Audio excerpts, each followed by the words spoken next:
आज राष्ट्रवादी काँग्रेस पक्षाचे राष्ट्रीय अधिवेशन संपन्न झालं। आदरणीय दादांच्या आकस्मिक जाण्यानं ती पोकळी निर्माण झाली होती, म्हणून पक्षातल्या सर्वच कार्यकर्त्यांनी, नेत्यांनी आणि पक्षाच्या सर्वच पदाधिकाऱ्यांनी मला हे अध्यक्षपद स्वीकारावं अशी विनंती केली। आदरणीय दादांनी 35 वर्ष काम करत असताना महाराष्ट्रातील प्रत्येक व्यक्ती एका कुटुंबासारखं त्यांनी जपलं होतं।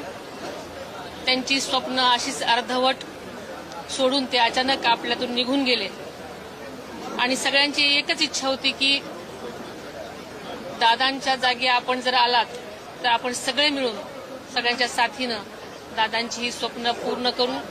पक्षातल्या सगळ्यांचाच आग्रह आणि विनंती होती आणि ह्या सगळ्यांच्या मनामधला विश्वास आणि मला साथ देण्याची त्यांची हमी, या सगळ्याच गोष्टींमुळे मी हे आजचं पद स्वीकारलेलं आहे आणि आम्ही सगळेच मिळून संपूर्ण महाराष्ट्रासाठी, पक्षास वाढीसाठी आणि पक्षातल्या सगळ्याच तळागाळातल्या लोकांपर्यंत त्यांच्या कल्याणासाठी झटण्याचं आम्ही आश्वासन दिलेलं आहे।